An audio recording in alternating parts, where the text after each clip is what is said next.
Hello everybody, 안녕하세요, hola, ¿cómo está? What else do I have? A lot of different greetings I should probably say. Anyway, I apologize, this is kind of a late Q&A answer video, but I was on a road trip from Michigan for 4 days. I came back to LA for a day, 2 days, did Criminal Minds preparation.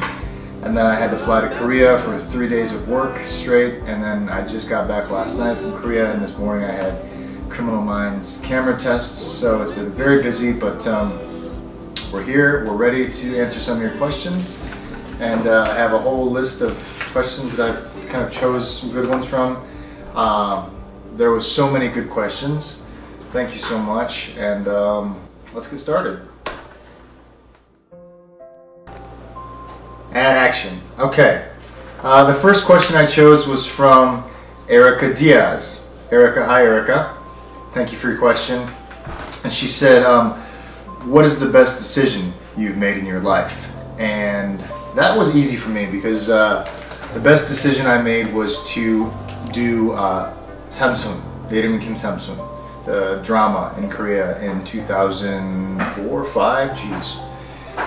You know, I was working for a long time in New York, doing theater and trying to get better as an actor, and I was struggling with opportunities. And when I had the chance to do the drama in Korea, it was kind of a no-brainer, but it's still a big decision. So, you know, I think when you have chances in life to work and you're confronted with difficult decisions, I think you have to go with your gut, and I did, and that decision got me to where I am today, without a doubt.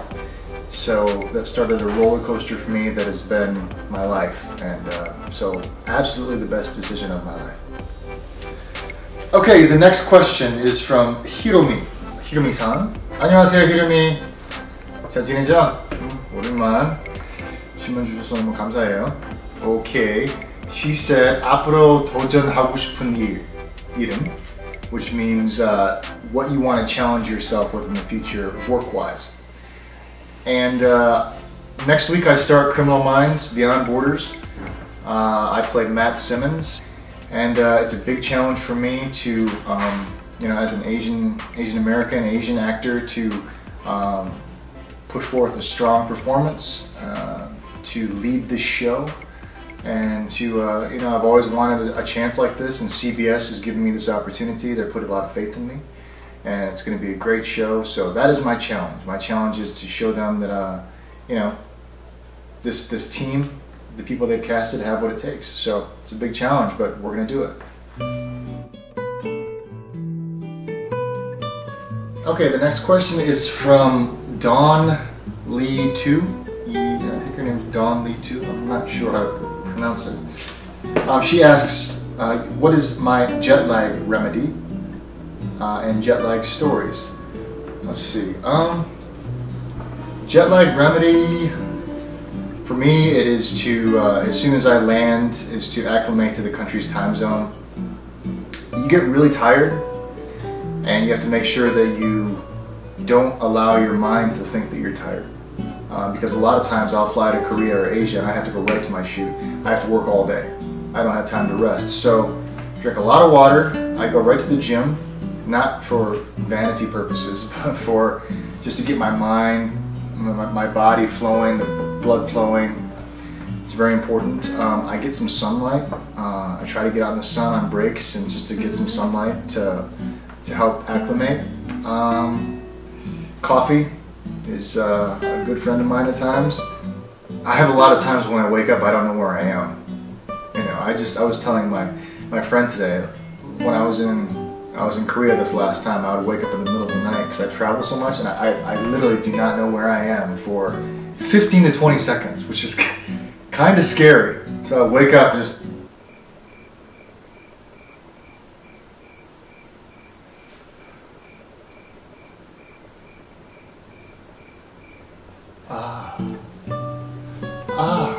oh yeah.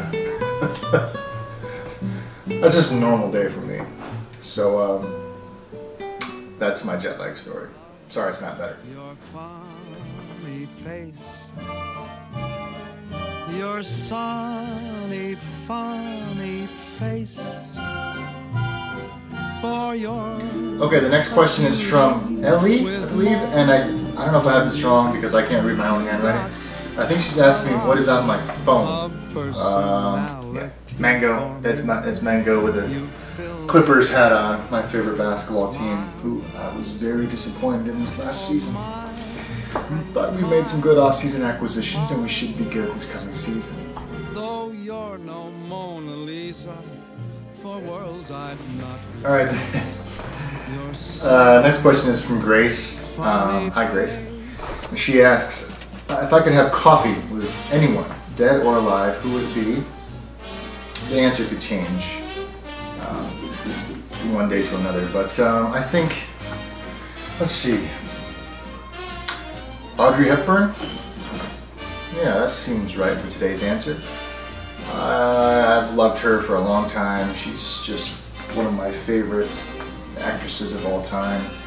She, I don't know, she personifies elegance and grace and beauty and class, intelligence, talent, and she's amazing. So I feel like I'd have a lot of questions for her, and I have a huge crush on her.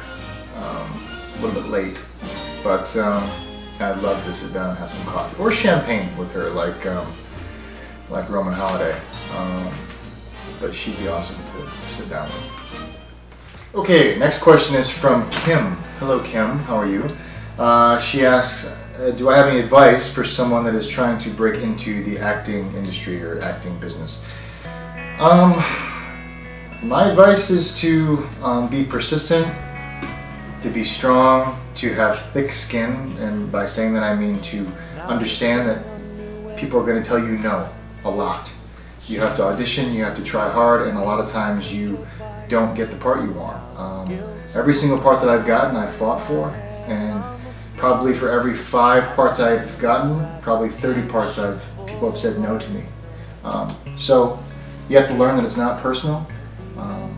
You know, I used to, if I was turned down for a part, I would spend a week thinking about it, but I don't do that anymore.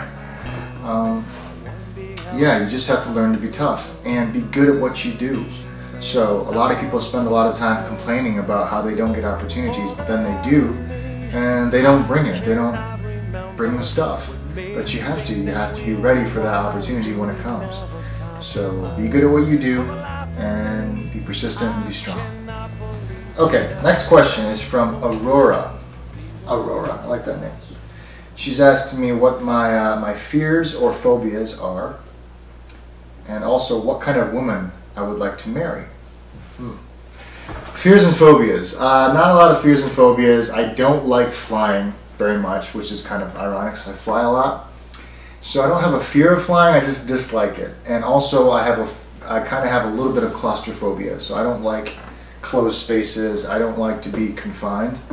So that kind of goes hand in hand. So I've had some issues in the past with it, but it's nothing severe. I think a lot of actors, because they fly and travel so much, they get that fear of flying.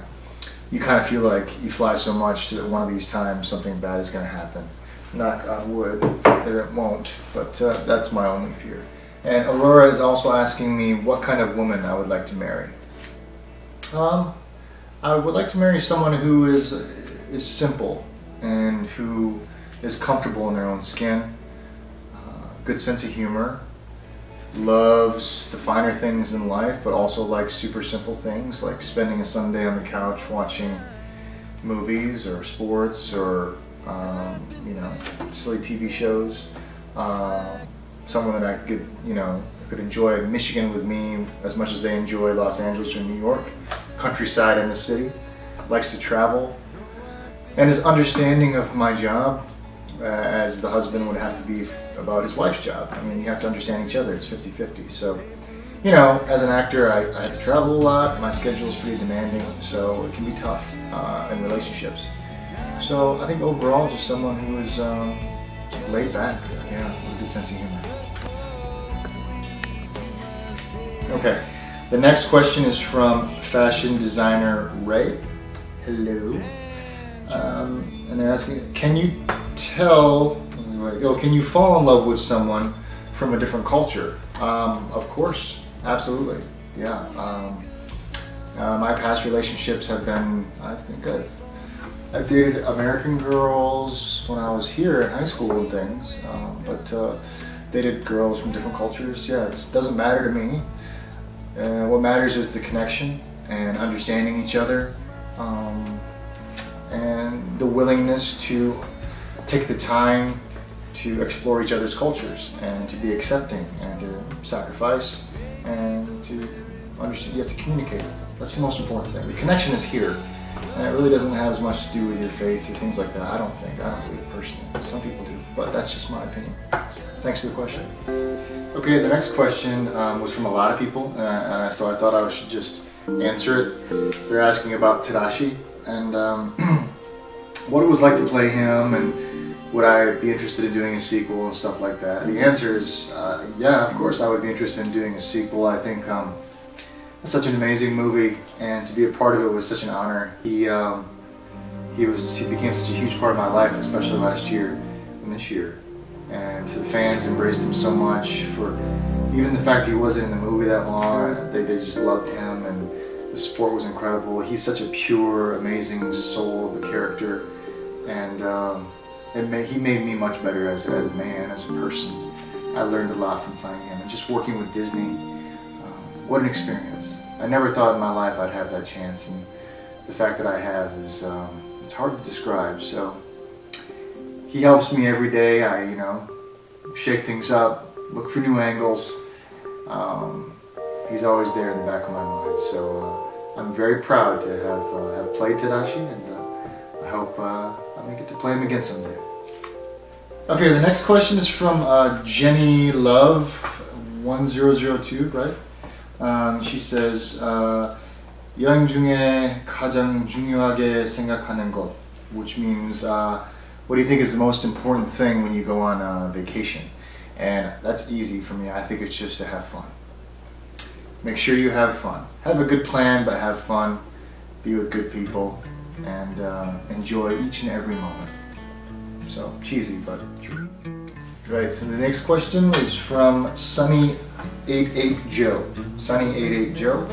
And they're asking, how do you overcome homesickness? Well, I don't think you can. I think you can't overcome it. If you're homesick, you're homesick. It's tough. I miss home sometimes. I'm sure you all do. But the only advice I can give you is that when you have the moments with the people you love, with your family, with your dog, your cat, your husband, your boyfriend, your girlfriend, your wife, grandmother, grandfather, everyone, when you have the moments together, value those moments and spend time and really just squeeze every bit of time and juice out of those moments, because they mean a lot. Don't let the time pass by without, take a breath and say, oh, I want to remember this moment. Some days I'll fly over to Korea and before I start working I'll have just a few hours to hang out with friends before I start working, and I have to remember that these are important, and I'm going to remember these moments, and with my family too, to make sure that spending time and sit down and have conversations with your parents and just treasure that. So yeah. The next question is from, I'll spell it, it's Jobevvy. I don't know how to pronounce that, so I don't want to try to fool myself. They're asking, what kind of roles catch my eye, especially comedically, when I'm choosing for work, I guess. Obviously well written. I tend to gravitate towards some of the more bad guy roles in the States. I don't know, it's more fun to play. So when it comes to comedy, I kind of like, I think it's fun when the character is a little more drier, sarcastic. If you watch, I did a movie called Shanghai Calling. I liked Sam's dry wit, humor, and he was just kind of a jerk. And he wasn't a bad person, but I think it's fun to play that role, to play the kind of snarky, jerky type role, because it's different than who I am in real life, so, for the most part. But yeah, I like that. I like to see stories where the character, you know, starts in one place and ends up in a much better place. They go through obstacles, through a gauntlet, and then come out a better person, which Sam did. So I definitely like to see the character arc. It's very important to me that they're not just the same person the whole time. And I like to see films where directors allow actors to improvise and ad-lib. So, you know, I like to watch, like, you know, actors like Vince Vaughn, comedic actors, Ben Stiller, where those guys, you can tell a lot of it's ad-libbed and they're really good at what they do. So that's kind of what I lean towards. So I hope that kind of answers your question. Okay, this next question, why am I sitting like this? I'm not an English professor. The next question is from Juliet. Beautiful name. Hi, Juliet. And she asks, why did you take the road trip? The reason I took the road trip is because it was a birthday gift for Mango. I know that sounds really silly, but she's the best dog in the world. She's been with me through everything. She's helped me through tough times. She's always been there. So she turned 11 years old in June 4th, and I've always wanted her to see my home, my hometown, Michigan, to run, you know, by my lake house, to swim in the water, to meet my family dog Murphy and hang out with my parents and go on the boats and, you know, just experience Michigan life. It's very different than LA, and so it was my gift to her. I promised myself that I would take her because she's been such a wonderful dog. So, and she had the greatest time. She loved Murphy, our family dog. She loved my mom and dad. We have a lake house, a cottage, and she just fit right in. So to see her reaction to things was really special to me. There was moments when she would just sit by the lake and stare at the lake, and she'd never seen anything like that before, and that was special to me. I think it's important to, even if it's with a pet, a dog or a cat, or, you know, to share moments and to enjoy life like that. So it was a great time. The road trip was fun, just seeing her in the back of the car in different states, Colorado and Utah and Nebraska. And, you know, every time she'd get out of the car, she'd smell the air. I'm pretty cheesy and like that. I thought it was pretty cool. So that was fun.